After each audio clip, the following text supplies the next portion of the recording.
আসসালামু আলাইকুম। মামুন টাইমসে স্বাগতম। আজ 9 ডিসেম্বর 2024 সোমবার।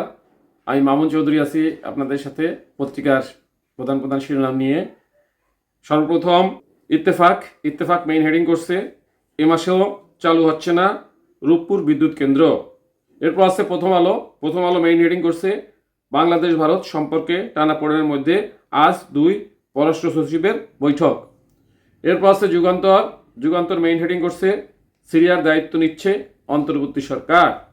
এরপর আছে ভোরের কাগজ মেইন হেডিং করছে মস্কোতে সপরিবারে আশ্রয় নিয়েছেন আসাদ। এরপর আছে জনকণ্ঠ মেইন হেডিং করছে হাসিনাকে ফেরাতে যে নতুন ছক কষছে ভারত। এরপর আছে ইনকলাব মেইন হেডিং করছে সিরিয়ায় সুন্নিদের বিজয়, নৈপথ্যের নায়ক হজরত ওমরের বংশধর জোলানি। এরপর আছে আমাদের সময় মেইন হেডিং করছে বাংলাদেশ ও পাকিস্তান সীমান্তে নিরাপত্তা জোরদারে প্রকল্প বাস্তবায়ন হচ্ছে অমিত।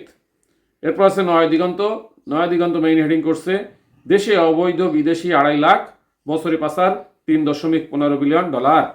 এরপর আছে সমকাল মেইন হেডিং করছে কমিশন প্রধানের বক্তব্য বিচার বিভাগে 27 জায়গায় সংস্কার প্রয়োজন।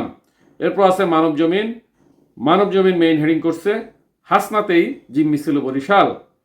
এরপর আছে জায়দিন মেইন হেডিং করছে 3,500 কনস্টেবলের সমাপনী কুচকাওয়াজ স্থগিত। এই ছিল আজকের পত্রিকার মেইন শিরোনাম। এবার চলে যায় যে কোনো একটি সংবাদের বিশ্লেষণে। প্রথম আলো যে হেডিংটা করছে বাংলাদেশ ভারত সম্পর্কে টানাপোড়েনের মধ্যেই আজ দুই পররাষ্ট্র সচিবের বৈঠক। ভিতরে কি লিখছে, বাংলাদেশ ভারত সম্পর্কে টানাপোড়েনের মধ্যেই আজ সোমবার সকালে ঢাকায় আসছেন ভারতের পররাষ্ট্র সচিব বিক্রম মিশ্রি। দুই নিকট প্রতিবেশী দেশের মধ্যে উত্তেজনাকর পরিস্থিতির মধ্যেই অনুষ্ঠিত হচ্ছে পররাষ্ট্র সচিবদের বৈঠক। গত সপ্তাহে সংখ্যালঘু নির্যাতনের অভিযোগে আগরতলায় বাংলাদেশ মিশনে নজিরবিহীন হামলা করে স্থানীয় হিন্দুবাদী কয়েকটি সংগঠন। এর প্রতিবাদে পরদিন ঢাকায় ভারতীয় হাইকমিশনকে পররাষ্ট্র মন্ত্রণালয় তলব করে কড়া প্রতিবাদ জানায় বাংলাদেশ। শেষ মুহূর্তে দুই পররাষ্ট্র সচিবের পূর্ব নির্ধারিত বৈঠক নিয়ে কিছুটা হলেও সংশয় তৈরি হয়েছিল। পররাষ্ট্র সচিব মোহাম্মদ জসিমউদ্দিনের সঙ্গে বৈঠকে অংশ নিতে ভারতের পররাষ্ট্র সচিব বিক্রম মিশ্রি আজ সকালে ভারতীয় বিমান বাহিনীর একটি বিশেষ ফ্লাইটে ঢাকায় আসছেন।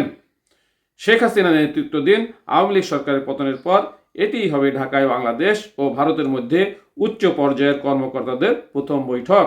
সাথে থাকার জন্য ধন্যবাদ। আসসালামু আলাইকুম।